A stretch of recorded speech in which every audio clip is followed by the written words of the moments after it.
Good morning, everyone. This is Eva Paron, investigative journalist.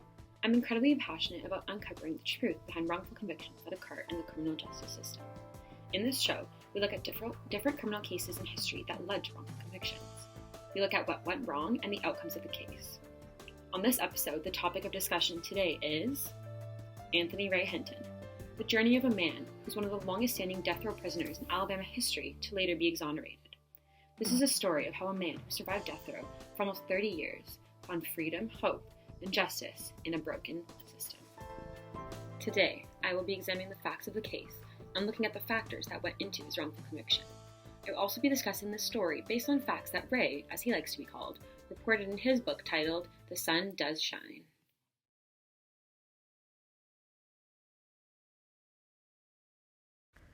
Ray grew up poor and black in Alabama. He lived in Praco, where racism and discrimination are still alive and prevalent in everyday life. The schools were integrated, but the differences were apparent. The blacks lived on the hill, and the whites lived below, on flat areas. Everyone either worked in the coal mines or for the mining company in some way or another. Ray was a talented baseball player, but he never got any scholarships, and he wanted to stay close to his mother, for whom he loved dearly. He was a comedic individual with a wide imagination, but he was always taught to respect authority and treat others with kindness. After high school, he worked on the coal mines, like many others. During this time, as an adult, he ran a softball league and was dating two sisters at the same time. One of the guys he played against, Reggie, was angry about this because he asked out one of the sisters and she turned him down because of Ray. Reggie would later become an important player and witness in Ray's trial and conviction.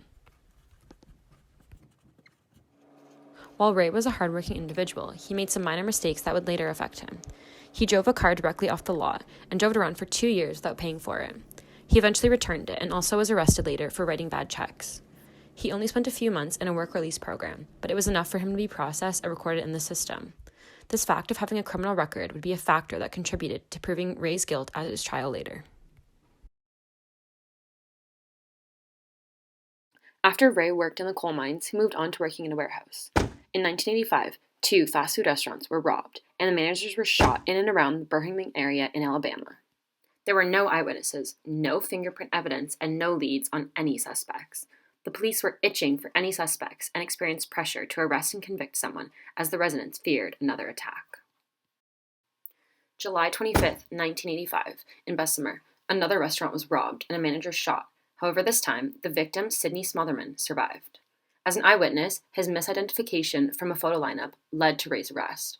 This was a factor of poor witness reporting that resulted in the wrong man being punished because an identification can not only be persuasive to jurors, but can be unreliable, as this case demonstrates. July 31st, 1985, started off as any normal day for Ray. As he was cutting the grass at his mother's house, police officers approached him, arrested him, and brought him to the police station. Ray had no idea what he was being arrested for, but he continuously proclaimed his innocence. Ray was arrested for these murders and robberies based on gun evidence, and only that evidence. The state believed that his mother's revolver, which hadn't been used in many years, was the murder weapon to these murders and robberies. At 29 years old, Ray's life was turned inside out, as he was indicted by a jury in the preliminary hearing, and the prosecutor announced that they would be seeking the death penalty. Ray persistently claimed that he was working in a warehouse 15 miles away, where his whereabouts were recorded, so it was impossible for him to be responsible for this crime. Although the police did not believe so. We will now hear from Ray directly, talking about what the police said to him when he was arrested. I must ask these detectives at least 50 times, why am I being arrested? And finally, on the 51st time, he said, we're going to charge you with first-degree robbery, first-degree kidnap, first-degree attempted murder. I said, but I haven't done any of that. You got the wrong person. He said, let me tell you something right now.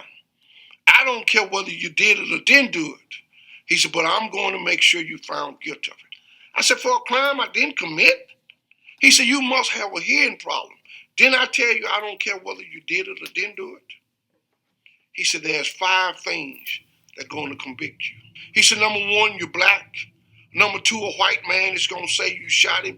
Whether you shot him or not, I do not care. He said, number 3, you're going to have a white prosecutor. Number 4, you're going to have a white judge. And number 5, you're going to have an all-white jury. And he said, do you know what that spells? And he repeated the word, conviction, conviction, conviction, conviction, conviction. Race infiltrated this entire system. It was not only race, but police misconduct that negatively impacted Ray's chances. Because the police were under a lot of pressure from the public to find a suspect, Ray fit into this narrative of the perfect suspect. The police engaged in tunnel vision, where their focus on Ray tainted any other information that they received, such as the fact that someone made an anonymous call proclaiming their guilt about these crimes.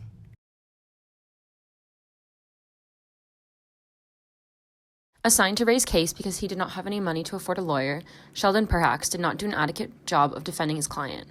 In his book, Ray describes how Perhacs did not only not seem to care about his innocence, but he did not make any efforts to defend his client during the trial, such as not cross-examining witnesses or making any kind of defending claims. Because of the financial status of Ray, Perhacs did not have the money needed to hire a competent ballistics expert to test the bullets. An expert in their testimony is incredibly believable to a jury, which is why it is so imperative to have one in this kind of case. While the expert they found said that the bullets did not match the revolver, his testimony was completely blown apart by the fact that he was partially blind and did not even know how to operate the machinery to examine the evidence.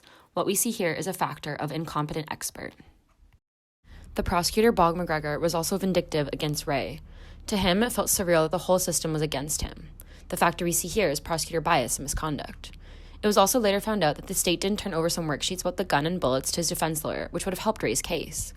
Something that was also left out of trial was Ray's polygraph, which he passed. Perhacs and McGregor made a deal that either side would be able to use the polygraph results to help their case, yet McGregor pulled out of this deal upon finding out that the polygraph would have been able to prove Ray's innocence. This was never entered into evidence at trial. Reggie, as previously mentioned, was imperative in proving that Ray was guilty. He worked at the restaurant with the witness, Sydney Smotherman, and told him that he knew someone who matched the description of the suspect, and that person was Ray. So he also helped in this misidentification. He still had a grudge against Ray and managed to receive a $5,000 reward for basically lying on the stand and for testifying. The jury took only 1 hour to convict Ray of both murders in 1986.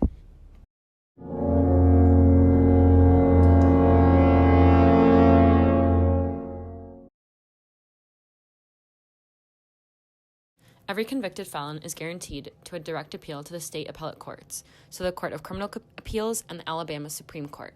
But Ray describes how difficult this was, as there is no post-conviction relief or help. Perhacs was with him for the first round of appeal process, but his motion for a new trial was postponed and denied. It was not until 1998 that the Equal Justice Initiative began representing Ray. In 2002, Brian Stevenson, a lawyer for many other death row inmates at Holman Prison, finally came into the picture, where him and Ray developed a close relationship. He worked hard to find 3 of the United States' top firearm experts, who found that the bullets from the murder scene did not match his mother's revolver. What was important to note was that Ray wanted Stevenson to find white experts because he believed this is what would help his case. After about 12 years of battling in the courts, moving up and down the appeals process and in the courts, and going through a multitude of lawyers, Stevenson filed a petition to the Supreme Court to reevaluate his case.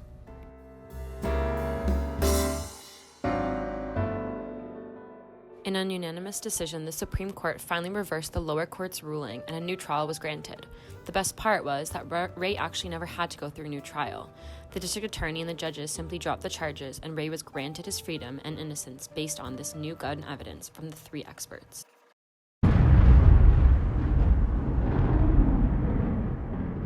Eyewitness misidentification.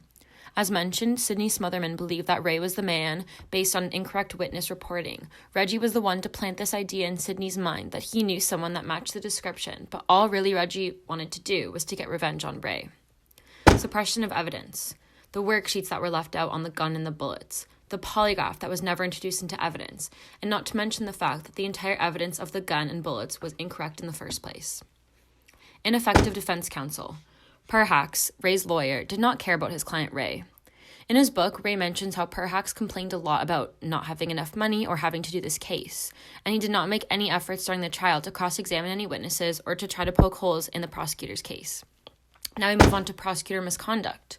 Ray describes how McGregor was constantly out to get him by simply the words he addressed to the jury and the way he looked at Ray. Police misconduct. Tunnel vision and community pressure for a conviction both had large impacts that led to police misconduct. As described by Ray, the police did not care if he did or didn't do it. They only focused on Ray as if they had this idea in mind of the murderer and ignored any other options, and Ray just fit this mold. Racial discrimination. This was apparent at every level, from the police, prosecutor, possibly even the jury members, as it was a very white town. Financial status of the accused. Ray did not have enough money to hire a lawyer that might have actually helped him win his case, which also led to the defense team having an incompetent expert. The expert's testimony, as mentioned, was completely destroyed on the stand, as the prosecutor had him admit that he was actually partially blind and didn't even know how to use the machinery to test out the bullets. Lastly, possession of a criminal record. Even though none of Ray's charges were violent in any way, the simple fact that his name is in the system made him an easy target, and this also helped make him seem more guilty because he had prior convictions. Today, Ray is an advocate for abolishing the death penalty. He speaks to groups in the media about his journey and his story as a wrongfully convicted and exonerated individual. He speaks on the difficulties he encountered upon release, such as the adjustment to normal life, learning about the new advancements in the world, and any technology that he missed, and the mundane things he took for granted. He is an incredible speaker and advocate for changes to the criminal justice system.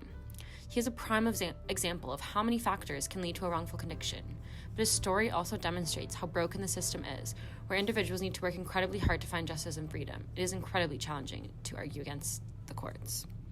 The majority of those singled out by the justice system are poor and visible minorities, which Ray was. There continue to be an incredible number of individuals convicted and awaiting the death penalty. At the end of Ray's book, he recognizes and lists all the men and women on death row in the United States.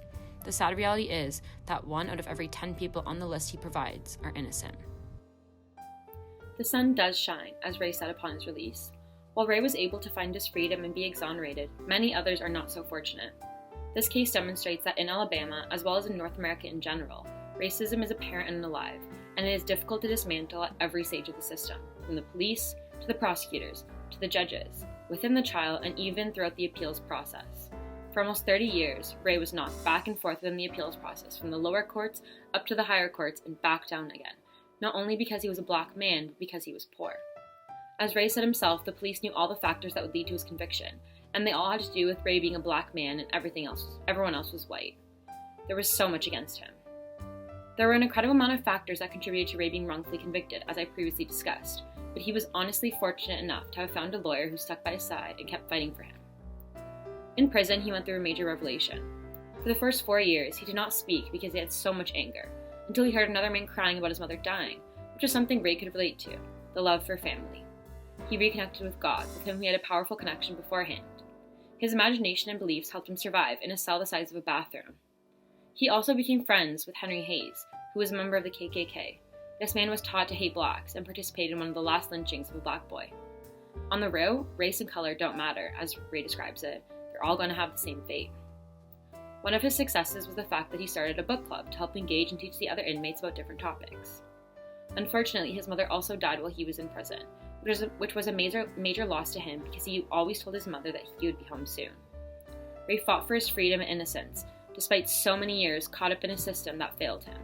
He never gave up. Once again, this is Eva Paron, investigative journalist for the Wrongfully Convicted series. Thank you.